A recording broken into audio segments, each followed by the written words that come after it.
Talktainment Radio, worldwide sound. Talktainmentradio.com. We give you a reason to come. The world's greatest radio. We give you a reason to stay. Radio, the way it should be heard. You got the power. The views and opinions expressed are those of the host and guests and not necessarily those of Talktainmentradio.com, 3MR Production, its ownership, management, or staff. We got the power. The power. The power. The power. This is The Compensatory Concept with Mr. Neely Fuller, heard exclusively on TalkTainmentRadio.com, the world's greatest radio. Radio, the way it should be heard. And now, Mr. Neely Fuller. If you do not understand white supremacy, which is racism, what it is and how it works, everything else that you understand will only confuse you. Only confuse you. Only confuse you. This is The Compensatory Concept with Mr. Neely Fuller, heard exclusively on TalkTainmentRadio.com. Radio, the way it should be heard. The world's greatest radio, the world's greatest sound. Let me bring in Mr. Neely Fuller. Mr. Fuller, how are you, sir? I'm still learning. All right. Mr. Fuller, tell us how we can get your two definitive works. You can punch in producejustice.com. Go to producejustice.com, and what should come up on the screen is a brief scenario, a brief description of the basic book, textbook workbook for thought, speech, and or action for victims of racism. And there's a second book, which is a word guide, showing you how to use counter-racist words or use words in a counter-racist manner in order to help to produce justice. That's the ultimate objective of both of the books, to produce a product called justice. But first you have to eliminate the system of racism in order to get to a product called justice. So the books can be obtained through producejustice.com, and there's a direction for ordering. All right, Mr. Fuller, a lot's been going on, particularly in the black world. We're seeing black people come forward and do things that we didn't ordinarily see them do. We see Aaron Alexis allegedly shooting up and doing a mass killing. We see a black woman allegedly, Miriam Carey. Different reports say different things. Some reports say that they snatched the baby out before they shot her.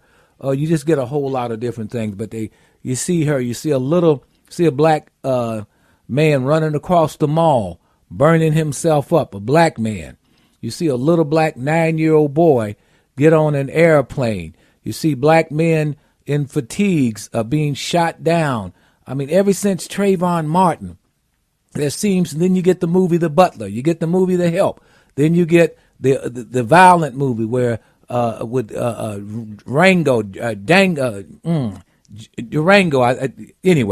Django. So you get those movies. So you get this ramping up in public eye of black folks doing a whole lot of stuff that we have not historically seen black folks do. And it beginning, one might say, are black people losing it? That might be one way to look at it. But are black people being pushed to lose it? Or are they ramping up fear at a much higher level of black folk, heading either into a political year or past the political year? Are they ramping up this notion of fear of black people? Farrakhan kind of indicated it. He said that they create trends. He also said, and I'm going to play it before the show is over, his fear about one of the movies as to whether or not something's being ramped up called a race war. And it's being bit by bit. If you read some of these websites, they've got information talking about how many crimes black people are committing against white people. I mean, every day, black crime, Negro gang, black mob, attacks white innocent, blah, blah, blah. I mean, you see that over and over and over, especially if you go to white conservative websites. We're seeing a slew of this. And even in the so-called outer, where everybody can see it, you're hearing stories like this over and over and over again. It's like a drum beat. So, Mr. Fuller, what's going on here? Well, it could be all of the above. The white supremacists never stop the conflict and confusion. That's their whole reason for being, conflict and confusion, and definitely the making of death and destruction among non-white peoples. This is what they do. This is their only value system. They don't have a value system outside of that. And they do a lot of scientific things. They produce a lot of scientific things. They go to the bottom of the ocean. They go all over the deserts and whatnot and find out about the environment there and all like that. But all of this is the basic ultimate goal is the same that it was during the emperors of the old Roman Empire. It's based on the same model. In other words, conquest. Conquest of whom? Of people who are weaker than they are. That's who they aim for, mostly. I mean, take advantage of people. And when they put that royalist system on a color basis, it's been there ever since. So just go around and find some dark-skinned people and find out how to just mess with them. This is what you do. This is what your education is for. This is why you go to school. This is why you get up in the morning. You look forward to this. You're not looking forward to anything else. Everything else is boring. It's absolutely boring. Just going around and feeding the dogs and the chickens and all like that. That's okay. But you have to have a greater goal than that. And so that's the view of the system of white supremacy. Whomever thought that up said, this is our reason for being. This is your reason for breathing. This is your reason for having any ambition. This is your reason for trying to raise a family. If you don't have any dark-skinned people to go around and mess with, scientifically or whatever, play little tricks on them and just stand back and watch the result of your tricks, then you don't have a reason for breathing. If you're a person who is classified as white, what are you doing on the planet? I mean, the planet gets boring if you're just going around just feeding people and saying, good morning and tipping your hat and whatnot, and just going through a routine. That routine gets old. So it's all about even when you have conquered everybody, like Alexander the Great said. There are no more worlds to conquer. What am I going to do with my time? I'm supposed to be a general. A general conquers people. I don't have any more people to conquer. And according to my 8th grade teacher, he sat down and cried. That's why they call him Alexander the Great, I guess, because of his frame of reference, his ambition, his zeal, his wanting to destroy. Find ways to destroy people, and even when you conquer people, and you don't want to destroy them because you have already conquered them, and now you got to have something to do, so you just mess with them. To use street vernacular. You just find ways to just keep messing with them, mess with their minds, mess with their sexuality. Just keep messing with them. Just any kind of way that you can think of. Have little experiments on them where you cure them, and then after you cure them of a disease, give them another disease and see how that works. Uh-huh. This is the only explanation you can have for their behavior. There is no other explanation other than some people say it's white genetic survival, but they are long past that. They have conquered everybody. So if they are just frightened of dark-skinned people, they could just kill us all. But then there's one thing that they may be afraid of. They may be afraid of what have put us here in the first place, whatever that was. Mm-hmm. But other than that, they have no fear. There's no threat to them whatsoever. Black people have been flatlined. We're the most ignorant people on the planet. Let's face it. We're trying to come out of our ignorance. This is why we're having programs like this one. Trying to learn what's going on, trying to keep up. Keep up with what? Keep up with what they're doing. Mm-hmm. Because they're the leaders of the world now, and have been. Some people say for as far back as 2,000 years. Some people say 6,000. I say I don't know. But this is what is going on now. Cholera epidemics. Oh, now we got another epidemic, among the dark people. Let's go and save those heathens.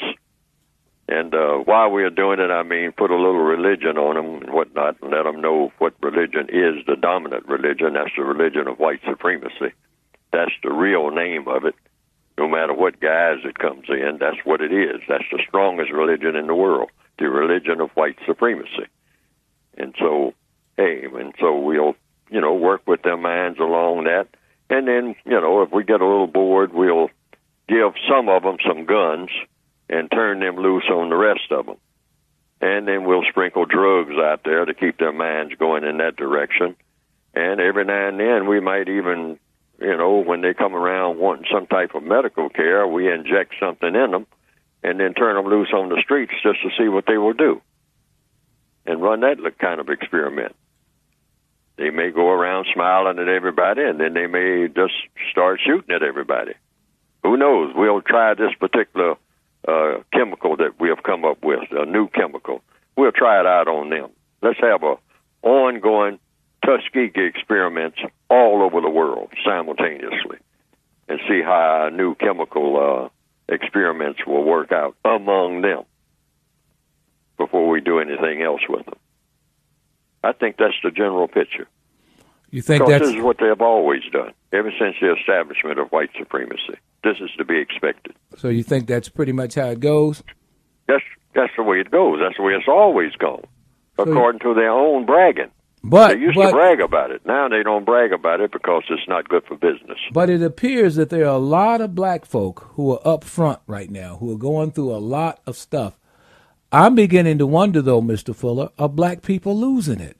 I mean, I've never seen us, even though we've had rough times, I don't think I've ever seen this kind of behavior. This is a new kind of behavior coming out of, we've been through some of the roughest times, from chattel slavery to you name it. Just inhuman kind of conditions. But I've never seen this kind of busting loose, this kind of almost insanity. A black man running across the mall, setting his body on fire. Little black, father doesn't, parents don't even know that a little 9-year-old black child boarded a plane, flying. Good God almighty. And you got people trying to crash into gates and getting guns. Something's happening here, Mr. Fuller.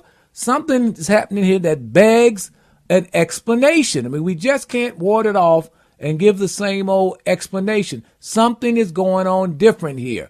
That's what I see, and I'm going to stick to that. That's what I'm seeing, Mr. Fuller. Something's happening here, and I think we need to get on top of it. And we don't. We just, like you said, we never ask any questions. We just go along with whatever is reported, and that's it. But it's too much of this stuff I've never seen before. And I'm sure you are observing it the same way I am. Maybe you are, maybe you're not. Mr. Fuller, go ahead. Yes, but it's what I just said. It was. It's the white supremacists. Black people are under the complete control of the white supremacists in every area of activity: economics, education, entertainment, labor, law, politics, religion, sex, and war. That's every area, 24/7. The black people of the entire planet, the non-white people of the entire planet, are under the tutelage of the white supremacists. That's what white supremacy means. So anything that you see non-white people doing, anything that you see black people doing that they have never done before, is because the white supremacists are causing it. So we bear no responsibility. We don't have any other teachers. We don't have any other tutelage. We don't have anybody, that came in from Mars or Jupiter or someplace, or from someplace on the other side of the universe, that has actually come here and say, well, I'm in charge now.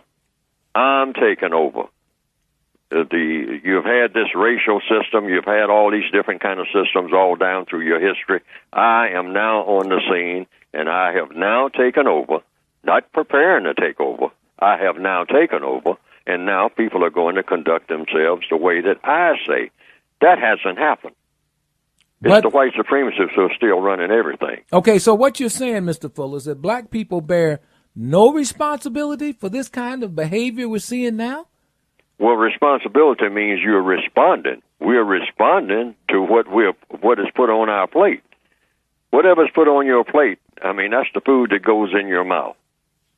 Whatever's put in your brain, that's the things, whatever you're told by whomever is teaching you. And we only have one teacher. I mean, that's been effective, and that's the white supremacists. So they teach us to go, get in a car and drive around and do stuff and carjack and we think that we're doing it. We think we originated it. This 9mm pistol that I'm carrying and whatnot, that's what the black male walking around on the street. I mean, he thinks that's the pistol that he invented, and that's the pistol that he put on a machine and turned out and then put it in his belt and walked up and down the street looking for some other black people to kill, and every now and then some white people. I mean, and you'll take a risk on that and whatnot, and then they'll make big news out of it and whatnot. But in his mind, he thinks that, hey, this is something that I thought of when I was in the crib, when I was, 1 day old. I thought of inventing a gun and going around killing people. I thought of that. This has all come from me. These dark glasses I have on, looking threatening and whatnot, and these mannerisms that I have when I get on the bus, looking like I'm ready to fight anybody who looks at me. I mean, I did all that. I thought that all up when I was 5 years old. No. All of this was put in your head by the people who have dominated non-white people ever since the beginning of white supremacy. That's where all of that comes from. So any behaviors, I just want to be clear, any behaviors that black people right now are engaging in as bizarre and out of sync with what we have historically done, as they seem to be, we bear all of that is just an ineffective or a response to a condition under which we're living. Is that correct? Yes, and all of the generations that have come up since the beginning of white supremacy. Now, that doesn't say that black people weren't doing things that they shouldn't do before that system. But all of the people who are breathing now have come up under the system of white supremacy. So we don't know anything else other than what they teach us. We can't even claim that, we know something that they don't know. See, that's how you measure that. What is it that black people know about that the white supremacists don't already know? I can't even name one thing, even though black people will say we have our schools and we have our own way of doing things and we got our style and all like that, and that we know all about how to, cultivate hair, and we know all about, this, that, and other that we do, and this is a black thing. We even had an expression for it. This is a black thing. You wouldn't understand. There's nothing that the white supremacists don't understand about their slaves. That's why they're slaves. They have a better understanding of their slaves than the slaves have of themselves. That's why they're slaves. Because if they had a better understanding of how slavery worked and how white supremacy worked, they wouldn't be subject to white supremacy. That's the mathematical equation. If you are smarter than the people that dominate you, you are not going to be dominated. Mm-hmm. Okay. That's the mathematical equation. Now, a lot of people are very, very unsettled with that. A lot of black people say, "Oh no, you can't go around saying that they're smart. Oh, don't say that. Don't say that. That makes me feel bad." Well, regardless of how you feel about it, is it true? That is the question. Is it true? Stay right there. More to come as we take a look at what's causing all of these behaviors out of black folks. Some say things that we haven't seen before, but others say maybe we have. We'll get more from Mr. Fuller and you. 1-877-932-9766. This is the Compensatory Concept, heard exclusively on TalkTainmentRadio.com.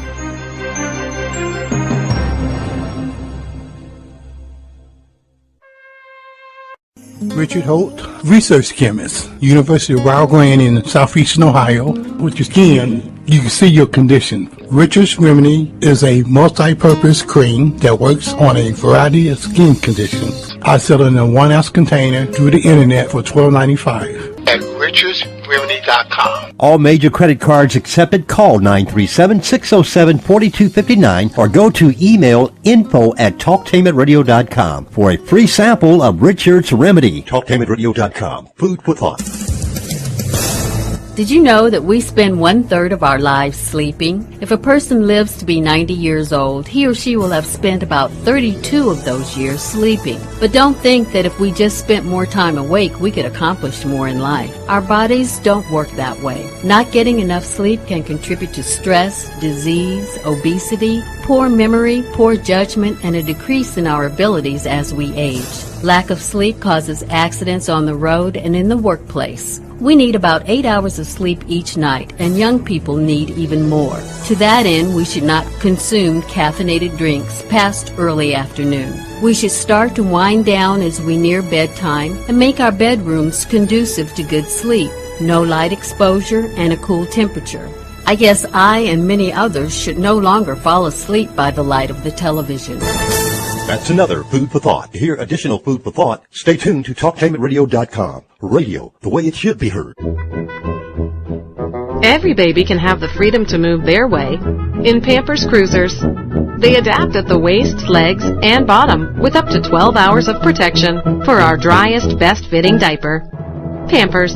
T-Mobile presents The Simple Choice. With T-Mobile, I can walk out with the new Samsung Galaxy S4 for way less than at AT&T. We have a big family. T-Mobile. Awesome. Well, now we'll all have the coolest phones in school.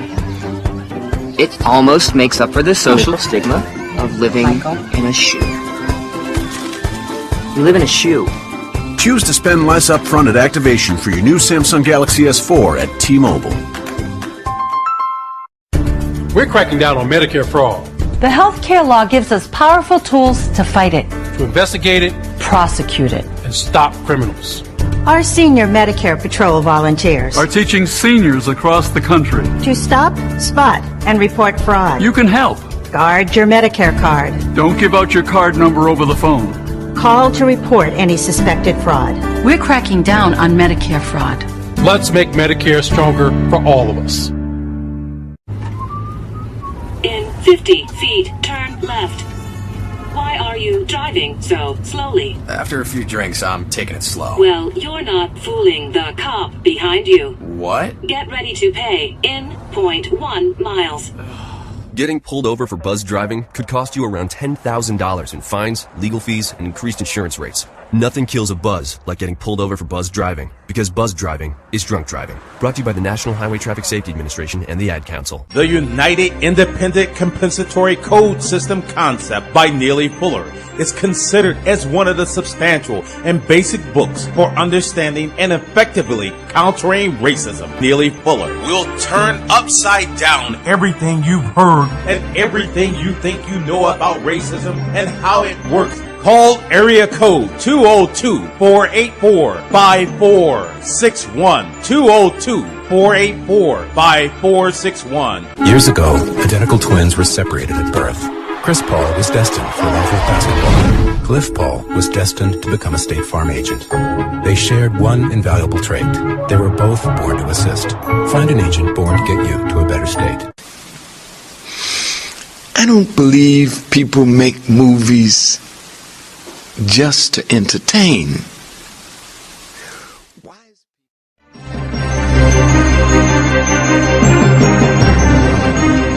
This is the compensatory concept with Mr. Neely Fuller Jr., heard exclusively on TalkTainmentRadio.com. Radio, the way it should be heard. I'm Brother Kahari, sitting in with Mr. Fuller.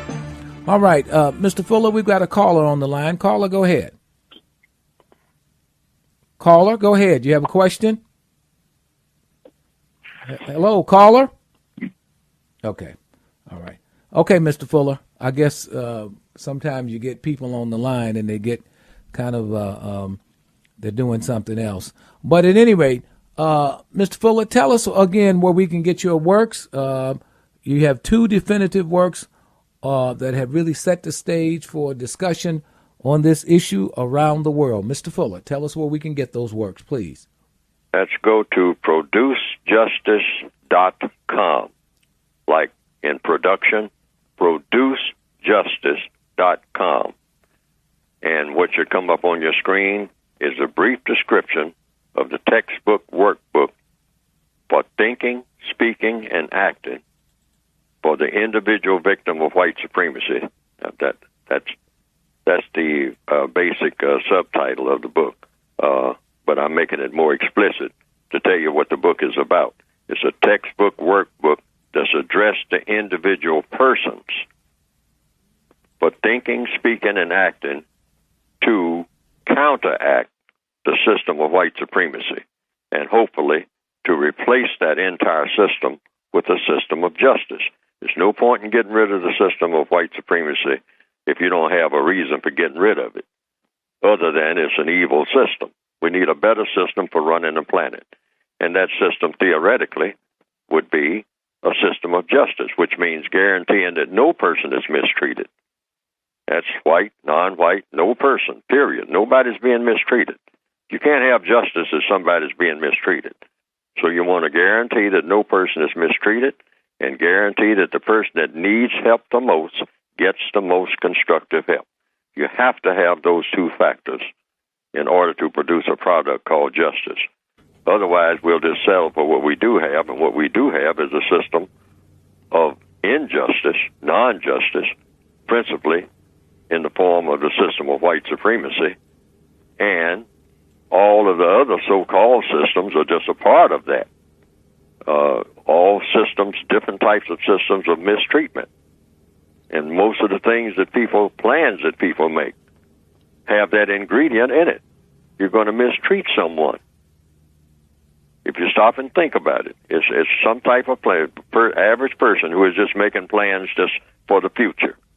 Within the system of white supremacy, somewhere along the way, you're going to wind up getting mistreated, or you're going to be forced to mistreat someone else because the system demands that. It's not about the system of justice. It's not about guaranteeing no one is mistreated. Guaranteeing that no one is mistreated. Now, that's a tall order. And it's also a tall order to guarantee that the person that needs the most help gets it. That's each and every day, without failure. Now, that's what everybody on the planet should be working to achieve. And so that we can have, rather than racist man and racist woman and just their victims occupying this wonderful planet that we have all been given, we can have universal man and universal woman, which means people who do justice all the time, think about it, wake up in the morning thinking about it, is anything out of order? Let's get everything in order the way it should be. No one mistreating everybody. Everybody being the way that they should be with everybody else. Rather than glorifying, like you started off this program saying that Minister Farrakhan, I think you said it, that people are scheming to do things and make, even in entertainment, harmful things to people. That's the kind of world we have. That's the truth. You glorify violence. You glorify killing people. Hitler himself, Adolf Hitler, says, the eye of the children must be weaned from the niggardly and trained on the grandiose. Now, when you look at the record of Adolf Hitler, he thought on a grandiose scale. Now, this is his remarks in a book called Hitler's Table Talk, 1941 through 1944, by a man named Mr. Roper. And on page 339 of that book, Adolf Hitler is reported to have said, the eye of the children, presumably he's talking about the German children, must be weaned from the niggardly, meaning thinking small, and trained on the grandiose. And that was as he was, at that time, stomping all over people by the millions and whatnot, and speaking very unfavorably of non-white peoples. Also on page 145 of that same book, he said, I don't see much future for the Americans. In my view, it's a decayed country, and they have their racial problem and the problem of social inequalities. Those were what caused the downfall of Rome. Now, that's a quote, unquote, from Hitler. I don't see much future for the Americans. In my view, it's a decayed country, and they have their racial problem and the problem of social inequalities. Those were what caused the downfall of Rome. And so, for what that's worth, that's what somebody else reported that Adolf Hitler said back in the 1940s. Mm-hmm. And he had his own racial views about how everything should be handled. And according to a lot of books, I mean, everybody knows which way that went. So, and then there are a lot of people who today have those same views, and these are the dominant views that are prevalent all over the world in all areas of activity. And you might call it, I call it that, the system of white supremacy, because that's what it is. And I don't see any other culture, any other view that's dominant, that's greater than, not on this planet, than the system of white supremacy. If it's there, I don't see it. Someone will have to point out some other system and say, no, this Fuller's got it all incorrect. He's made an incorrect analysis. White supremacy is not the dominant force on this planet among the people of this planet. That's an illusion that he has. The dominant force among the people of this planet is, and then fill in the blank. Mm-hmm. I haven't had anybody fill in that blank, because I've taken the position based on what I've studied, based on what I see every day, based on what I hear, based on what I read, based on everybody that I encounter, that we're in a system of white supremacy. It's not called that, but after you strip it down from all these other blinding type words that are used, some people call it capitalism, some people call it communism, some people call it social inequality, and they call it all kinds of things, discrimination. No, it's white supremacy. Call it that. The way you solve a problem is to first put the correct label on it, and don't get it mixed up with anything else. Racism is white supremacy. White supremacy is racism. There's no other government on this planet, period. You know, I remember at one point in time, that was the language that was being used. And then along came a lot of other movements, and those movements kind of redirected everywhere we were going, including drugs, including a whole host of things. And what it did, it took the message offline. And I remember the early message around 66, 65, 67. The message was really beginning to take hold about certain things that needed to be done. Then around 68, 69, 70, that message got skewed, and it started going over here, over there. Then it became the system, then it became the establishment, then it became the masses. I mean, the language just completely flipped and created a lot of confusion. Mr. Fuller. Absolutely. You have everything. We have we have terrorism from the Middle East. Oh, that's the priority. And so somebody will say something about that and say a whole lot about that. I mean, you know, we got to pay attention to what's that. That's the problem. That's where the world problem is coming from. It's coming from this thing called the Middle East. Well, now, who invented the Middle East? Who invented the term? I mean, I don't know. I don't know the exact person that came up with the idea of something called the Middle East. And then that becomes a focal point for every type of chaos and conflict for everybody to drop everything and pay attention to all the time. And then somebody came up with a term called a war on terror. And so everybody's going around looking for somebody, I guess, whose name is terror. If you're going to have a war on somebody, it should be very specific about who you're talking about. War on terror? Well, what is terror?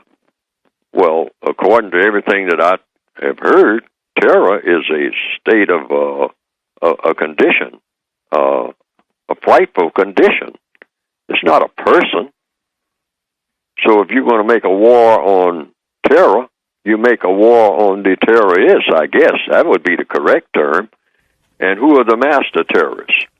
Who are people more afraid of than anybody?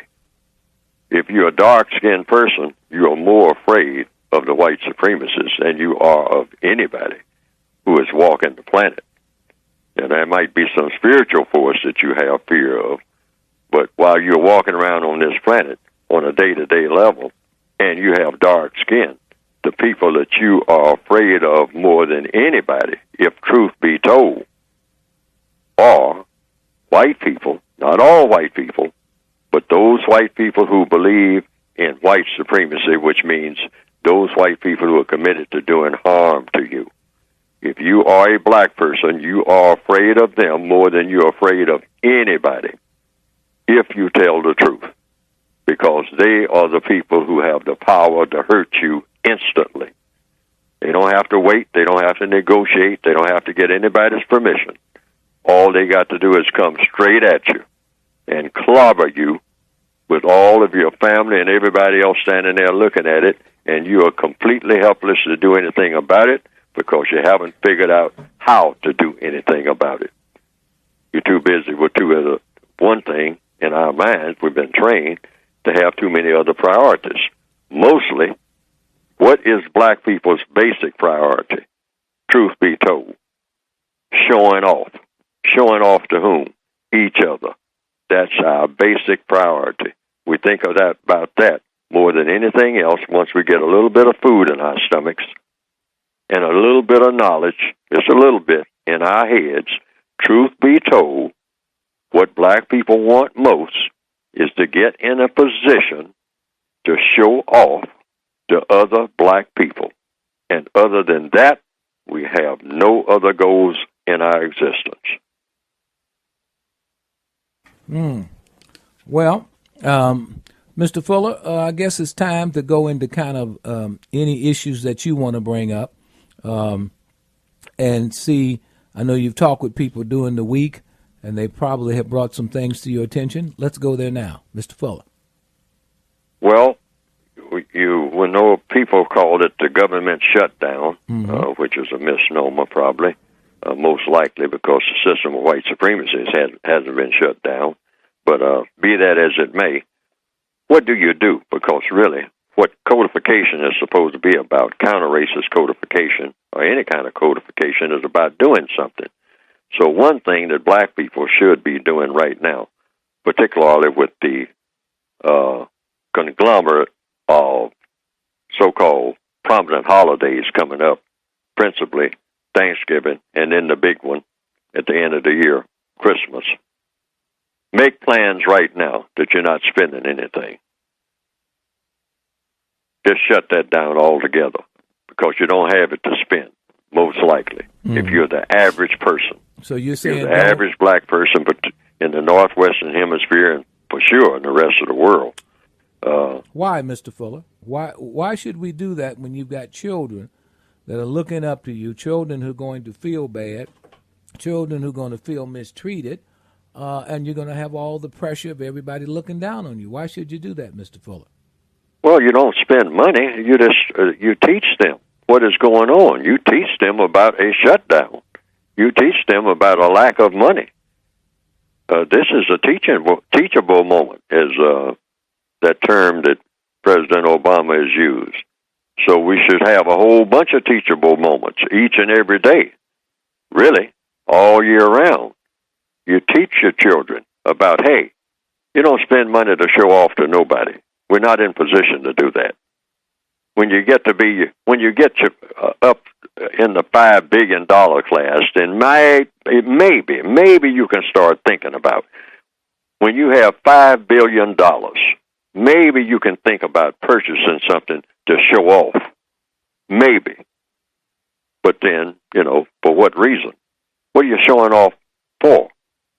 Whom are you showing off to in order to accomplish what? This is what should be taught at an early stage. We don't buy anything to show off to anybody. Because for what reason would we be showing off? You buy something in a store, and then you wear it, or you present it, or you ride it, and you say, hey, everybody look at me. Okay, so you got the whole world looking at you. Now what? That should be the question. You showing off means you're doing something to get everybody's attention. So when you do anything to get people's attention, you should be able to deliver something to the people whose attention you got. So what are you delivering? Other than say, look at what I got. So they say, okay, so you got it. You got a very expensive car. So I'm looking at you with your very expensive car. Now what? What do we do now? That's Act 1. What's Act 2? We need to stop and think about what we have been trained to do. Because someone trained us to do that. Why? Why would they do that? Because they're selling stuff. That's why. That makes them more powerful. That's all it is. This is just a little exercise in power. And they wind up with the power because that's where the power is in the first place, because they had the power to capture our minds to tell us, go out and spend. Now, you're not boycotting or anything like that. It's just that you need to stop maxing out credit cards and then crying about it. Now, if you got $40 billion, okay. I got no case there. But most black people don't have $40 billion because that's just about what you should have before you start thinking about showing off. You just want somebody to just look at you when you strut down the street. Mm-hmm. And everybody drop what they're doing and say, look, there goes so-and-so. He has $40 billion. Stay right there. More to come from Mr. Neely Fuller and the compensatory concept, heard exclusively on TalkTainmentRadio.com. T-Mobile presents The Simple Choice. With T-Mobile, I can walk out with the new Samsung Galaxy S4 for way less than at AT&T. We have a big family. T-Mobile. Awesome. Well, now we'll all have the coolest phones in school. It almost makes up for the social stigma of living in a shoe. You live in a shoe. Choose to spend less upfront at activation for your new Samsung Galaxy S4 at T-Mobile. Why are you driving so slowly? After a few drinks, I'm taking it slow. Well, you're not fooling the cop behind you. What? Get ready to pay in 0.1 miles.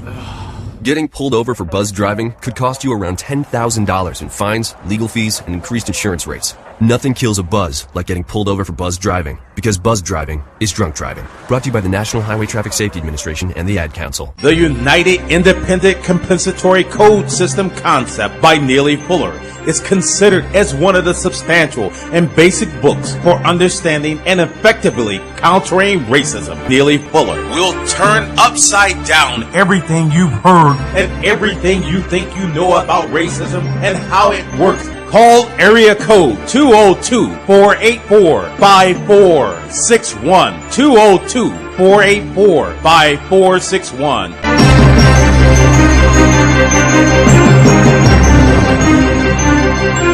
This is the compensatory concept with Mr. Neely Fuller Jr. I'm Brother Kahari, sitting in every week with Mr. Fuller. You can catch us live, that means right now, at 10 a.m. Eastern Standard Time, 1-877-932-9766, 1-877-932-9766. Pick up your phone, call in right now, or you can listen to a replay tonight at 10 o'clock, 10 p.m. Eastern Standard Time. Or you can always go and listen to the podcast, and there's numerous of podcasts. You simply go TalkTainmentRadio.com. You click programs, and then you go to compensatory concept. Also, when you call in, be prepared to ask the question. You can go to the website to hear the program. Okay, let's get to it. With Mr. Fuller, we have a caller who has a question that he wants to ask. Caller, go ahead, sir. Yes, thank you for taking my call. Mm-hmm. Just a really quick question. Mr. Fuller, a couple of weeks ago, and I've heard you mention it a couple of times, a quote, the slaves were not freed, they were fired. Would you happen to remember where or who stated that, made that comment or that quote? When I heard it, it came from I read it in I think it was in Jet magazine. It was from a gentleman, a person named Mr. Floyd McKissick. Floyd McKissick. Yeah, used to be head of CORE. Of the Congress of Racial Equality. Yeah, It's CORE. called it CORE, back in the CORE. 1960s. Right.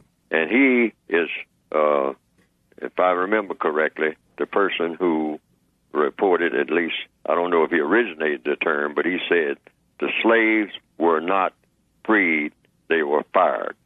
And that is a very important thing, I would say, to think about. Because when you're freed, and that's a word that is used all the time, freedom, freedom, freedom, well, you have to be freed from a whole bunch of burdens. You know, in order to have freedom, burdens shouldn't be a part of what you still have. Otherwise, you're not really freed, particularly if you have the same burden that you had before you were so-called, so somebody announced that you were free. So if I'm a slave master and I tell the person, you can go now, you're free. Well, free to do what? See, it always comes down, when you use that word free, that's a word that's kicked around a whole lot. And that word should be examined thoroughly when you say freedom. Freedom to do what? It's always a to-do behind that. Freedom to do what? Well, in what they call chattel slavery or Negro slavery or African slavery in the Northwestern Hemisphere, you said you're free to leave this plantation. But then that begs a whole lot of other questions. Freedom to do what? Freedom to go where? We're free to walk off this plantation. Where are we going? And what are we going to do when we get there, wherever this place is? Well, those questions weren't answered.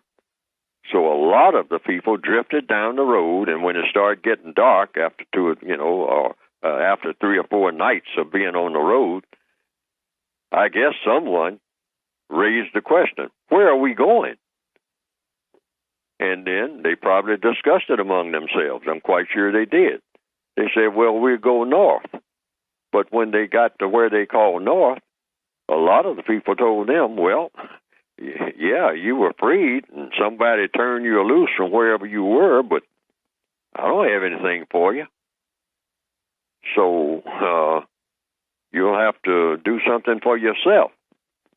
Well, so you say, okay, well, where can I go to do something for myself?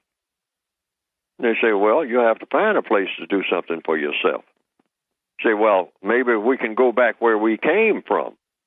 And a lot of people, a lot of black people, even as far as the early 1920s, were saying, yes, that's what we can do. We can go back where we came from. Well, where did you come from? Well, we came from overseas. Our ancestors came from overseas in a place that they now call Africa. So we can go back there and establish ourselves. But then somebody who knew what was going on said, well, the people who came and got you where you were, they didn't leave. They stayed there where you were. And they took over that place too. So where you are going, where you came from, is already taken over. Have you thought of that? So you'll be right back in the shape that you're in here. Because they took over everything. Every place that you were planning on going, they took it over. So at some point, you're going to have to negotiate one way or another. And you can call it negotiation, but you are going to have to deal with them because they are everywhere that you are planning on going. Everywhere that you are planning on going, they have it sewed up. Not some of it, all of it. So you're just on another plantation. Slaves weren't freed. They were fired. Being fired means you're just drifting.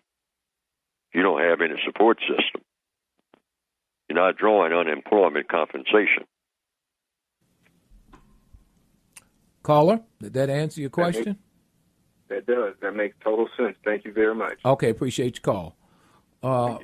Mr. Fuller, that I remember Floyd McKissick. I don't even is he still alive? to the best of your knowledge, Mr. No, Fuller? sir. He passed away many, many years ago. Okay. Yeah, those were back during the time. That's right, because Roy Ennis took over Congress of Racial Equality. I remember him talking about building a city within a city. Floyd McKissick did, because I remember participating in some of his programs. So, Mr. Fuller, as we look at this thing and we see where we are today, and we see all kinds of things that, as I said before at the beginning, that we have not seen before, we're being programmed a little differently today than we were then, I think, Mr. Fuller. Would I be correct or incorrect in that analysis? If we're being programmed for what now? Differently. I mean, the kind of behavior, and that's what I'm talking about, the kinds of behavior that we're seeing is so odd. And it's kind of like right out of some kind of workshop manual about how to send people off in a total crazy, deranged direction. I mean, we've always done things that were dysfunctional, but now we're seeing it at an epidemic level, an epic level also, things that I just haven't seen before. Now, maybe I'm just old school and missing a lot of stuff, but seems like the programming is different, Mr. Fuller. That's what I'm trying to get at. Well, that's what I meant by the abstraction called freedom. I've always had problems with that, because what does that mean? Free to do what? See, it always comes down to the doing part. And that's the one thing that's always been planned for black people. Black people never had to make any plans of their own when they came under the system of white supremacy, because plans were always made for us. And we're talking about details now. Each area of activity, you have to have a plan and every plan must have an ultimate goal. Black people have never had an ultimate goal since the beginning of white supremacy, at least. We've never had an ultimate goal. Even when we were going through what we call the civil rights era, it was almost like a standard joke, because some white people were very exasperated with white people's behavior, and they were saying, well, what do these people want? And they turned to black people and say, what do you want? And one black person sort of responded in a jokingly manner, and it came out in the news. He said, what have you got? Well, see, that's not an intelligent response, because it's not detailed enough. See, what have you got? You got a little of everything. You got casinos, you got drugs, you got a lot. So that's what they fill that void with. They say, oh, you black people want something different from what you've had. Okay, well, you haven't had, cocaine all over your neighborhood, so we'll drop that on you. And now we'll, since you don't have any idea what to do with yourself, not even your own bodies and whatnot, we'll just draw pictures all over your body and have you flock into that. We'll have you working hard, looking forward to getting enough money together to come into the tattoo parlor. And we will draw pictures. We'll draw designs. We'll draw whatever we imagine all over your body, like we used to do under the elevated tracks or over on some abandoned warehouse, because that's what you are. You are an abandoned warehouse. So I will draw tattoos on you and have you pay for it, because you don't have any idea of what to do with yourself. You're just looking around for somebody to tell you what is valuable, what to do, what not to do. You're looking around for somebody to tell you this, and we have always done the telling, because you don't have any idea of what to do with yourself. So that's what we do with you people. We always have ideas about what we are going to do. You don't have any ideas about what you are going to do when you get your cap and gown and walk out of an institution that I set up for you to get your learning. You have to look to me, and I will always tell you what to do and will always be to my advantage, because I'm a white supremacist. That's the way that works. So you can expect black people to do anything as long as we don't have a concrete goal. Now, what should that goal be? The ultimate goal should be become universal man and universal woman. Now, what would that be by definition? That is, individual persons who can go anywhere in the known universe and function in a maximum constructive mode. In other words, everything that you do, before you do it, you ask yourself a question. This thing that I'm planning on doing, is it going to be constructive or non-constructive? And we can start on that road right now as individuals. That's why I wrote my books. Every time you get ready to make any move, you ask yourself this question. Is this thing that I'm thinking about doing going to have a constructive result or a non-constructive result? Because if it's non-constructive, you can even go into details.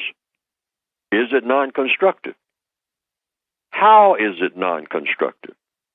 And if it's constructive, how is it constructive? That's just when you are just sitting and doing nothing, and you're thinking about moving from the spot that you are sitting in. You say, now I'm fixing to leave this chair, and I'm fixing to do something, even if it's just catching a bus. Then you ask yourself, where am I going? And what am I going to do when I get there? And this thing that I'm going to do when I get where I'm going over to my friend's house. This thing that I'm going to do at my friend's house, is it going to result in something constructive, or is it going to result in something non-constructive? Then you look at your track record. What happens every time I visit my friend? Do I leave there with something of constructive value? Or I have left there my friend with something that of constructive value that they got from me? Or was it non-constructive? And you might say, well, it wasn't really either. No, that doesn't fly, because it's going to be one or the other. Every move that you make while you're on this planet is either constructive or non-constructive. And if you just went over to your friend's house and you can't say, well, I can't even remember what happened. I mean, I spent about 3 hours over there, but when I left, I don't think we did anything destructive. Well, you did, if you can't remember that you did something constructive, because that meant you wasted your time, you and your friend. That's what that's about. See, the black people have to start thinking time is valuable. You just don't hang out for no reason. I guess that's where that expression came from. Hanging out. We've been hanging out. We hung from those trees for a long time. I mean, so that should be something that we just don't do. We need an entire new culture, rather than the culture that's just pitiful, primitive, stupid, silly, like I described in a book, culture that we have. Yeah, that's almost a reaction to the system of white supremacy. Almost savage-like. I mean, some of the stuff you see, well, that's the way I express it. Yeah. Those four things. Yeah. Just Pitiful, walk down the street holding your head. primitive, stupid, silly. Yeah. That's black culture. And it doesn't seem to be getting any better. It's not going to get better until we replace it with. It will stay that way. It's the law of inertia. It will stay that way until we get a better culture. The culture that we have is ragged, tacky, trashy, terroristic. You know, we don't even want to be around ourselves, truth be told. This is why we look for somebody else to come up with something different for us to do, because we don't know what to do with ourselves. But we can, simply by thinking about it. And the first order of business is to think about things to stop doing, like lining up, spending all of your money on those lottery tickets, for one. Well, that's particularly in this downsizing. Yeah, that's a pipe dream under which you can't. Well, we're going to have to start digging into it. Start saying, just like we started, doing when we start saying we were not going to sit on the back of the bus anymore. All you have to do is just make some ideas. Come up with some ideas of things to stop doing that don't make sense. If you study the lotteries and all like that, I guess it's okay to dabble in things, to a degree. People like to have fun and all like that. But no black person should spend over $52 a year on a lottery ticket. Not one. Why do I say that? $52, I'll say, in the Northwestern Hemisphere, because Okay. that's $1 a week. Thank you so much, Mr. Fuller. We're up against the clock, but we appreciate Yes, you as sir. always. We'll talk. All Thank right. you.